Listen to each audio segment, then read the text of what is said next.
Bonjour et bienvenue à la Minute de formation offerte par Actualisation.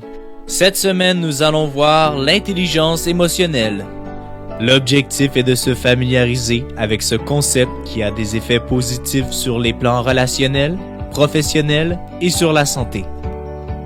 L'intelligence émotionnelle, c'est l'intelligence centrée sur les émotions. Daniel Goleman, psychologue et journaliste scientifique pour le New York Times, a écrit un ouvrage qui a popularisé le concept d'intelligence émotionnelle. Son modèle développe 4 concepts principaux. Le premier, la conscience de soi, est la capacité à comprendre ses émotions, à reconnaître leur influence et à les utiliser pour guider nos décisions. Le deuxième concept, la gestion de soi, consiste à maîtriser ses émotions et ses impulsions. Le troisième concept, celui de la conscience sociale, englobe la capacité à détecter et à comprendre les émotions d'autrui.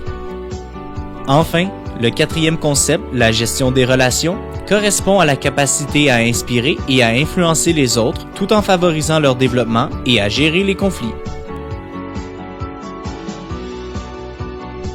Parfois au travail, nous sommes submergés par plusieurs émotions qui diminuent la qualité de notre travail et affectent la qualité de notre vie professionnelle et personnelle. Ces émotions ont une très grande influence sur notre vie. C'est pourquoi il faut prendre conscience de ce qu'on vit régulièrement pour mieux se préparer à gérer ces situations. De ce fait, nous finissons par connaître nos déclencheurs psychologiques. À chaque jour, nous sommes confrontés à des situations qui nous font vivre des émotions positives et négatives. L'accumulation de toutes ces émotions peut nous donner l'impression de perdre le contrôle.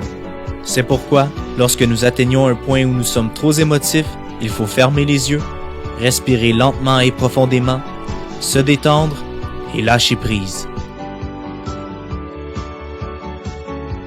C'est important de démontrer de l'empathie envers nos collègues lorsque ceux-ci ne se sentent pas bien. Une technique très efficace qui peut aider votre collègue est l'écoute active. Cette technique propose la méthode du reflet. C'est-à-dire, la personne émet un message indiquant qu'elle a un problème. Nous devons refléter l'essentiel de ce message. Et ensuite, la personne nous confirme ou clarifie cette perception. Lorsqu'on communique, que ce soit pour inspirer les autres, gérer un conflit ou confronter, les émotions peuvent nuire aux discussions. C'est pourquoi, avant de communiquer, il est conseillé de prendre conscience de ce qu'on sent, de ce qu'on pense, de ce qu'on fait et de ce qu'on veut. Puis, être plus loin de ses émotions si nous sommes trop émotifs ou être plus près de ses émotions si nous ne le sommes pas assez. Ensuite, il faut décider quand s'exprimer. Est-ce sur le moment, plus tard, à un interlocuteur ou à un confident? Finalement, il faut agir.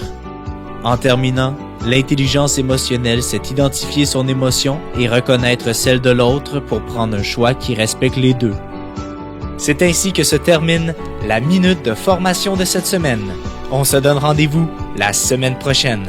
Rejoignez-nous sur notre site internet au www.actualisation.com ou contactez-nous au 514-284-2622. Actualisation, formation et conseils depuis 1970.